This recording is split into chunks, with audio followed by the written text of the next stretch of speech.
Within 24 hours of Microsoft opening a new Xbox feedback portal, one demand rose to the top with nearly 7,000 votes, and it directly contradicts the strategy the company has been pushing for 2 years. The request is simple: bring back exclusive games. Games that only work on Xbox. Games you can't play on PlayStation or Nintendo. It's the number one thing fans want, and it's exactly what Microsoft has been systematically dismantling since 2024. The new portal is called Xbox Player Voice, and it launched yesterday under Asha Sharma, the executive who replaced Phil Spencer as Xbox CEO earlier this year. The idea is straightforward: fans post requests, other fans vote them up, and Microsoft gets a live ranking of what people actually care about.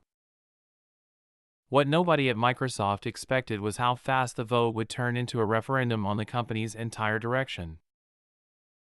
By this morning, the top post had been upvoted thousands of times. The message was blunt: Xbox was built off of great game exclusives. You cannot sell any consoles without a reason to buy the console compared to your competition, or even sending your tentpole games over to your competitor. That last part is the sharp edge. Because Microsoft has been doing exactly that. Sea of Thieves went to PlayStation earlier this year. Indiana Jones and the Great Circle, one of the biggest releases from Microsoft Studios in 2024, launched on PlayStation and is now coming to Nintendo Switch too. The entire strategy under Phil Spencer was built around the phrase "every screen is an Xbox," meaning Microsoft would sell games everywhere, not just on its own hardware.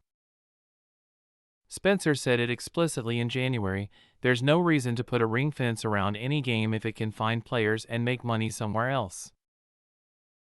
The problem is that Xbox console sales have collapsed. In 2025, Microsoft sold just over 2 million Xbox Series X and S consoles worldwide, a 45% drop from the year before. In the UK, it was the worst year on record, down 39%. The US wasn't much better. When your hardware is in freefall and your biggest games are launching on competitor platforms, the value proposition for buying an Xbox becomes unclear. Why pay for the console when you can play the same games on a PlayStation you already own? Fans understand this perfectly.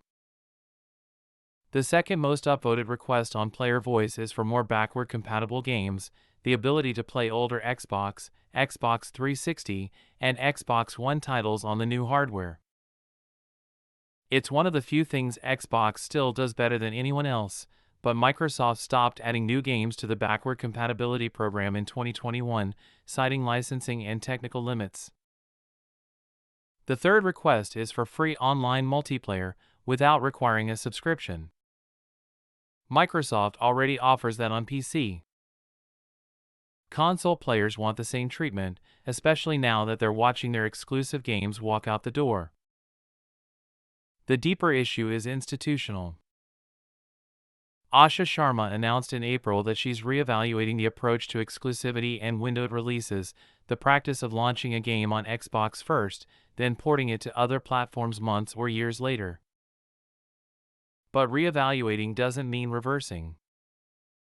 It means Microsoft is still deciding, and the decision will almost certainly come down to money. Multi-platform releases make more revenue. Exclusive games sell consoles, but consoles are low-margin hardware. If you're optimizing for short-term earnings, the math favors going everywhere. What makes this moment unusual is that the feedback is now public and ranked. In the past, Microsoft could ignore forum complaints or dismiss angry tweets as vocal minorities. But when 7,000 people upvote a single demand within a day of the portal going live, it becomes harder to pretend the dissatisfaction isn't real. Other top requests include an Xbox Game Pass family plan, improvements to the achievement system, and an HDR dashboard. These are incremental fixes. The exclusives question is existential. The contradiction is stark. Microsoft built a system to ask fans what they want. Fans answered immediately, they want the strategy Microsoft just spent 2 years abandoning. Sharma's reevaluation now has a public scoreboard attached to it, and the number one item on that scoreboard is a demand to reverse course. Whether Microsoft will actually do it is another question entirely, because the financial pressure to stay multi-platform hasn't changed, even if the fan pressure to go exclusive just became impossible to ignore.